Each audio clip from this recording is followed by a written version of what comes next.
தமிழீழ விடுதலை புலிகளின் கோடிக்கணக்கான பணம் சூறையாடல், வெளியான திடுக்கிடும் தகவல்கள். கடந்த கால தவறுகள் தொடர்பில் மனம் திறந்து பேசிய நாமல். பிரதமர் தலைமையில் நடைபெற்ற புத்தாண்டு தேசிய கலாச்சார நிகழ்வுகள். மல்வத்து மகாநாயக்க தேரரை சந்தித்த ஜனாதிபதி. பிள்ளையான் சுரேசாலவை அடுத்து ஆதாரத்துடன் சிக்கம் கோட்டாபய. தமிழ் மக்களுக்கு எதிரான நடந்த இன அழிப்புக்கான பொறுப்புக்கூறல் சம்பந்தமான முன்னேற்றங்களை இந்த புத்தாண்டில் எதிர்பார்க்கின்றோம். பாராளுமன்ற உறுப்பினர் சாணக்கியன். இலங்கை செஞ்சிலுவை சங்கத்தின் மன்னார் கிளையின் நிர்வாக சீர்கேடுகளை கண்டித்து தன்னார்வ தொண்டர்கள் போராட்டம். அல்லைப்பட்டியில் மனித எலும்புக்கூடு மீட்பு, கொலையா தற்கொலையா போலீசார் தீவிர விசாரணை.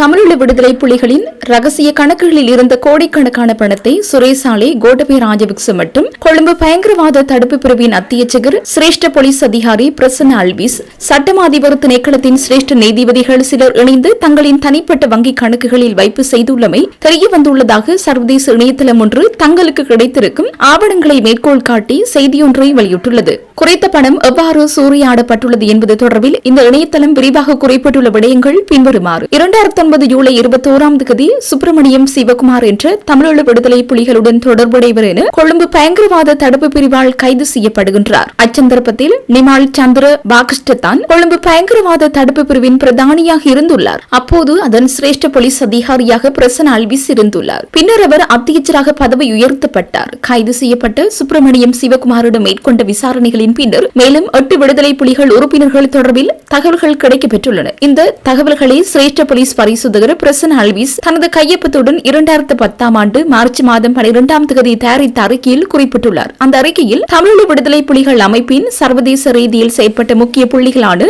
நடராஜா ரத்ன சபாபதி அல்லது நரேந்திரன், சிவராசா லிங்கேஸ்வரம் அல்லது திலீபன் அல்லது லிங்கேஸ்வரன், சிவராசா பிரபாதரன் அல்லது அச்சுதன் அல்லது சுரேஷ், கணேசுரூபன் அல்லது ரூபன், சிவ சுப்பிரமணியம் தயாபரன் அல்லது தபராசா அல்லது கபீர், சாரா சந்திரன் அல்லது சானா அல்லது ராஜேந்திரன், பொன்னையா ஆனந்தராஜா அல்லது ராஜா அல்லது ஐயண்ணா, சேகரப்பிள்ளை விநாயகமூர்த்தி அல்லது அறிவழகன் ஆகியோர் ஆவார். இவர்களை கைது செய்வதற்கான சர்வதேச சிவப்பு பிடி ஆணை பிறப்பிக்குமாறு கொழும்பு மஜிஸ்திரேட் நீதிமன்றத்தில் சிரேஷ்ட போலீஸ் அதிகாரி பிரசன்ன அல்விஸ் மனு தாக்கல் செய்த போது பிடியாணை வழங்கப்படுகிறது. அதில் முக்கிய நபராக நடராஜா ரத்ன சபாபதி அல்லது நரேந்திரன் குறிப்பிடப்படுகிறார். அவருக்கு எதிராக ஹாங்காங்கில் அமைக்கப்பட்டிருக்கும் போதைப்பொருள் ஒழிப்பு மற்றும் நிதி மோசடி பிரிவுகள் இணைந்து நடத்திய விசாரணைகளில் ஹாங்காங் ஸ்டாண்டர்ட் வங்கியில் 2 வங்கி கணக்குகளில் பணம் வைக்கப்பட்டிருப்பது கண்டுபிடிக்கப்பட்டது. ஒன்றில் 1759 யூரோவும் மற்ற இதில் 4,772 அமெரிக்க டாலரும், மேலும் அபுதாபி வங்கி ஒன்றில் 13,97,500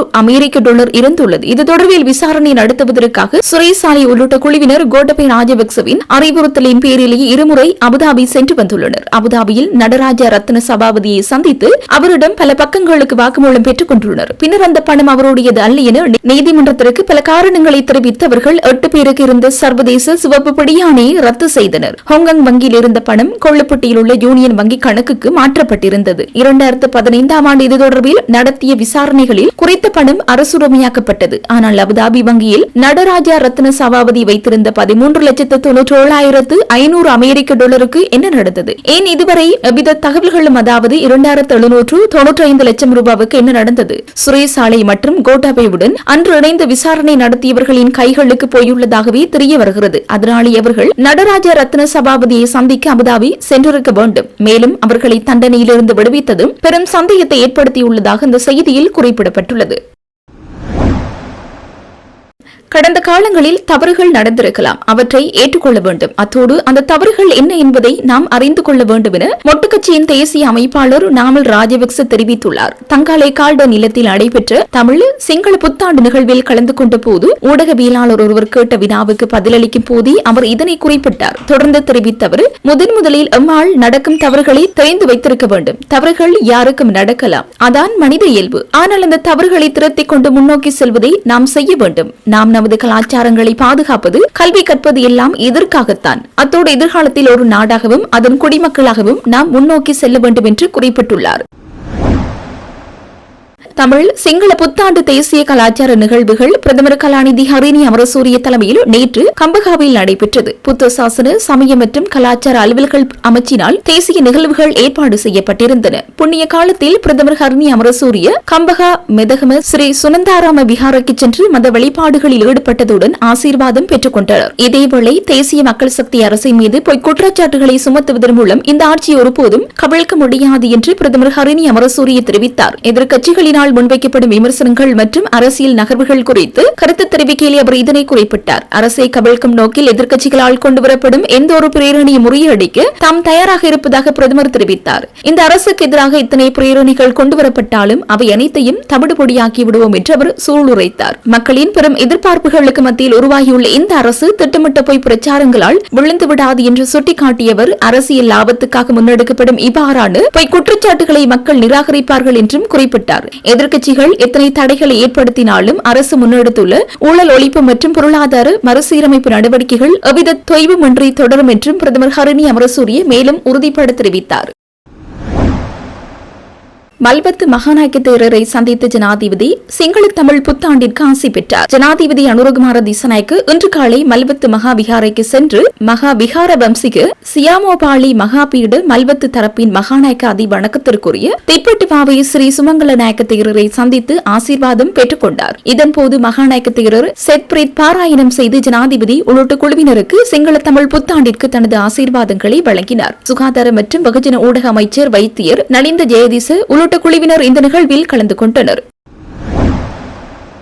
முன்னாள் ஜனாதிபதி கோட்டாபய ராஜபக்ச உயிர்த்த ஞாயிறு தாக்குதல் தொடர்பில் சிரேஷ்ட நீதிபதி ஜனத் சில்வா வெளியிட்ட அறிக்கையை சில காலம் மறைத்து வைத்திருந்ததாக பொதுமக்கள் பாதுகாப்பு அமைச்சர் ஆனந்த விஜயபாலு நேற்றைய தினம் குறிப்பிட்டிருந்தார். அதன் பின்னர் ஆட்சிக்கு வந்த ரணில் விக்ரமசிங்கவும் உயிர்த்த ஞாயிறு தாக்குதல் தொடர்பில் வெளியிடப்பட்ட அறிக்கையை மறைத்து வைத்திருந்ததாகவும் பாதுகாப்பு அமைச்சர் கூறியிருந்தார். கோட்டாபய ராஜபக்ச மற்றும் ரணில் விக்ரமசிங்கவினால் மறைக்கப்பட்ட அறிக்கையை குற்றத்தடுப்பு புலனாய்வு பிரிவினருக்கு வழங்கி விசாரணைகளை துரிதப்படுத்துமாறு ஜனாதிபதி அனுரகுமார திசநாயக்கு தெரிவித்திருக்கின்றார். இந்த அறிக்கையில் பல உண்மைகள் மற்றும் துல்லியமான தகவல்கள் இருப்பதை அறிந்து கொண்டதை அடுத்து அனுர விசாரணைகளை ஆரம்பிக்குமாறு அறிவுறுத்தியுள்ளார். மேலும் விரைவில் உயிர்த்த ஞாயிறு தாக்குதலுடன் தொடர்புடைய பிரதான சூத்திரதாரி மற்றும் அவருக்கு உதவியவர்கள் யார் என்பதை மக்கள் விரைவில் அறிந்து கொள்வார்கள் எனவும் பொதுமக்கள் பாதுகாப்பு அமைச்சர் ஆனந்த விஜயபால தெரிவித்துள்ளார்.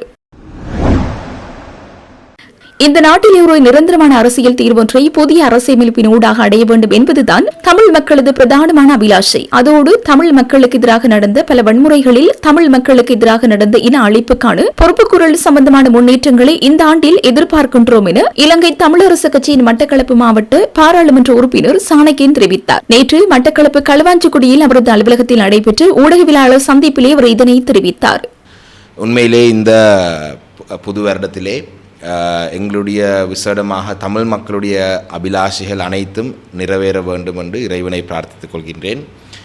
மிக நீண்ட காலமாக இந்த நாட்டிலே தமிழ் மக்கள் ஒரு நிரந்தரமான ஒரு தீர்வொண்டு சமாதான முறையிலே வாழ்வதற்கான ஒரு நிரந்தரமான ஒரு அரசியல் தீர்வொண்டை எதிர்பார்த்து கொண்டிருக்கிறார்கள். இந்த விடயம் சம்பந்தமாக நாங்கள் இலங்கை தமிழரசு கட்சியாகிய நாங்கள் தொடர்ச்சியாக தமிழ் மக்களுடைய சார்பிலே தமிழ் மக்களுக்காக குரல் கொடுத்து கொண்டிருக்கும் தமிழ் மக்களுடைய பிரதான கட்சியாக இருக்கின்றது. அந்த வகையிலே இந்த வருடத்துக்குள்ளே நாங்கள் எங்களுடைய மக்களுடைய சார்பிலே மக்களுடைய பிரச்சனைக்கு தீர்வுகளை காண வேண்டும் என்றதுக்காக எங்களுடைய கடமைகளை நாங்கள் சரியாக செய்ய எதிர்பார்க்கின்றோம். குறிப்பாக இந்த நாட்டிலே ஒரு நிரந்தரமான ஒரு அரசியல் தீர்வொன்றை ஒரு புதிய அரசியல் அமைப்பின் ஊடாக அடைய வேண்டும் என்றதுதான் எங்களுடைய பிரதானமான அபிலாஷை. அத்தோடு எங்களுடைய பொறுப்புக்கூறல், அதாவது தமிழ் மக்களுக்கு எதிராக நடந்த பல வன்முறைகளிலே தமிழ் மக்களுக்கு எதிராக நடந்த இனாளிப்புக்கான பொறுப்புக்கூறல் சம்பந்தமாகவும் முன்னேற்றங்களை நாங்கள் காண வேண்டும் என்று எதிர்பார்க்கின்றேன். அத்தோடு எங்களுடைய 10 ஆண்டுகளுக்கு அதிகமாக நடைபெறாமல் இருக்கும் மாகாண சபை தேர்தல், வடக்கு கிழக்கு மாகாணங்களை அதை நடைபெற வேணும். எங்களுடைய மக்களுடைய நிலப்பிரச்சனைகள் தீர்க்கப்பட வேணும். இவ்வாறாக தமிழ் மக்கள் தொடர்ச்சியாக முகம் கொடுத்து கொண்டிருக்கும் இந்த பிரச்சனைகள் அனைத்துக்கும் தீர்வுகள் இந்த ஆண்டுக்குள்ளே எட்டுவதற்கான முன்னேற்றகரமான நடவடிக்கைகள் நடைபெற வேண்டும் என்று நாங்கள் இறைவனை பிரார்த்தித்துக் கொள்கிறோம். விசேடமாக நாட்டிலே தற்பொழுது பொருளாதாரம் மக்கள் மிகவும் கஷ்டத்துக்கு மத்தியிலே வாழ்ந்து கொண்டிருக்கிறார்கள். குறிப்பாக அரச ஊழியர்கள், அதாவது ஒரு குறிப்பிட்ட அளவு சம்பளத்துடன் ஒரு மாதமும் ஒரு குறிப்பிட்ட அளவு சம்பளம் உழைக்கிறவர்களுக்கு இந்த பொருளாதார நெருக்கடிகள் மிகவும் கஷ்டமாக இருக்கின்றது. இது சம்பந்தமாக நாங்களும் எங்களுடைய கரிசனைகளை நாங்கள் வெளிப்படுத்தியிருக்கிறோம். அதே போல தான் அரசாங்கத்தினுடைய இலவசமாக அரசாங்கம் கொடுக்கும் கொடுப்பனவுகளும் கூட அந்த அஸ்வசும பயனாளிகளுக்கு மாத்திரம் கிடைக்கின்றது சம்பந்தமாகவும் எங்களுடைய கவனத்தை நாங்கள் செலுத்தியிருக்கிறோம். அத்தோடு இந்த அஸ்வசுமனுடைய பயனாளிகளுடைய தெரிவுகள் சம்பந்தமாக கிடைக்க வேண்டியவர்களுக்கு கிடைக்கின்றதா என்ற சம்பந்தமாக கேள்விகள் இருக்கின்றது. இருந்த பொழுதும் இந்த நல்நாளிலே எத்தனை பிரச்சனைகள் வந்தாலும் நாங்கள் அனைவரும் ஒரு சுபிட்சமான ஒரு நல்லதொரு எதிர்காலத்தை நோக்கி நாங்கள் அனைவரும் பயணிக்க வேண்டும் என்று உங்கள் அனைவரையும் வாழ்த்தி என்னுடைய இந்த வாழ்த்து செய்தியை நான் இத்தோடு முடித்துக்கொள்கிறேன். நன்றி.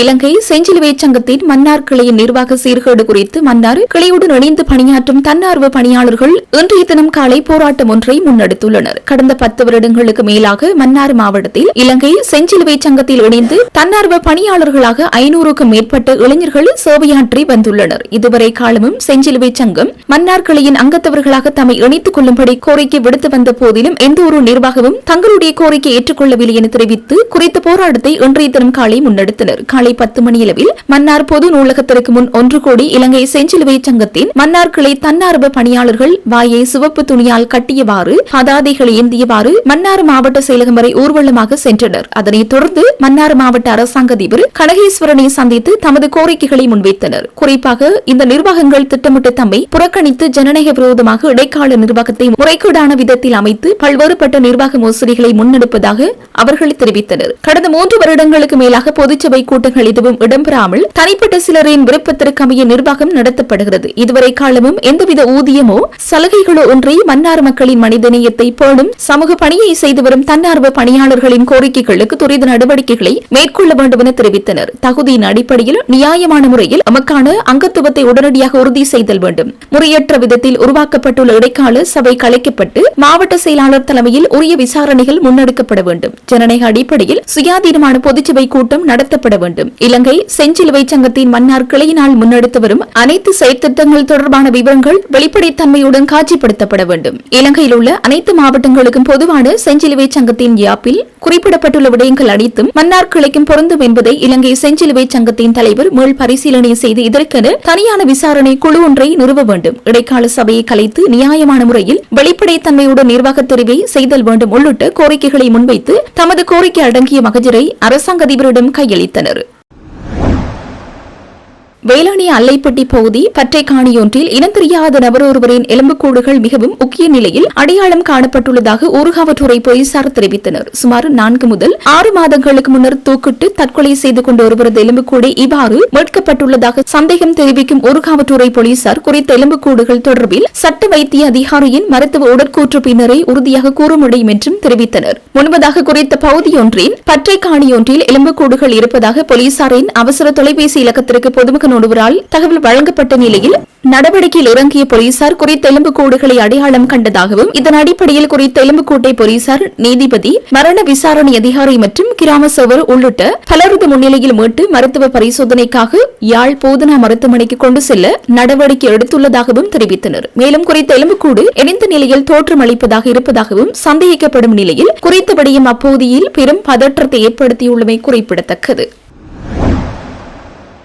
இலங்கையில் அரசினாலும் அரச கட்டமைப்பினாலும் இழைக்கப்பட்ட பாரதூரமான குற்றங்கள் தொடர்பில் உள்நாட்டு குற்றவியல் நீதி பொறிமுறைகளின் ஊடாக அர்த்தமுள்ள பொறுப்புக்குரலை உறுதி செய்ய முடியாது. இந்த விடயத்தில் இலங்கையின் தந்திரத்திற்கு இசைந்து கொடுத்து சர்வதேச கட்டமைப்புகள் தம்மை பலவீனப்படுத்திக் கொள்ளக்கூடாது என பிரித்தானிய தமிழர் பேரவை வலியுறுத்தியுள்ளது. இதுகுறித்து பிரித்தானிய தமிழர் பேரவையினால் வெளியிடப்பட்டிருக்கும் அறிக்கையில் மேலும் கூறப்பட்டிருப்பதாவது: இம்முறை ஜெனீவாவில் நடைபெற்ற ஐக்கிய நாடுகள் மனித உரிமைகள் பேரவையின் 61வது கூட்டத்தொடரில் அமெரிக்கா, இஸ்ரேல், ஈரான் போர் விவகாரங்கள் மிகையான அவதானம் பெற்றிருந்த போதிலும் நாம் முக்கிய ராஜதந்திரிகள் பலரை சந்தித்து கலந்துரையாடல்களை மேற்கொண்டிருந்தோம். இதன்போது இலங்கையின் உள்நாட்டு சட்டங்களின் கீழ் நீதி மற்றும் பொறுப்புக்குரல் செயல்முறையை மட்டுப்படுத்துவதற்கு இலங்கை மேற்கொள்ளும் முயற்சிகளுக்கு எதிரான எமது நிலைப்பாட்டினை தெரியப்படுத்தினோம். சர்வதேச பொறுப்புக்குரல் செயல்முறைக்கு பதிலீடாக ஒரு உள்நாட்டு குற்றவியல் நீதி பொறிமுறையை நிறுவுவதற்கான இலங்கையின் தந்திரோபாய முயற்சி மற்றும் அதன் நம்பகத்தன்மை குறித்து நாம் வெளிநாட்டு ராஜதந்திரிகளிடம் எமது கரிசனைகளை முன்வைத்தோம். அதேபோன்று அரசினாலும் அரச கட்டமைப்புகளின் நாடுகளினாலும் இழைக்கப்பட்ட பாரதூரமான குற்றங்கள் மற்றும் மீறல்களுக்கு இலங்கையின் உள்நாட்டு குற்றவியல் நீதி பொறிமுறைகளின் ஊடாக அர்த்தமுள்ள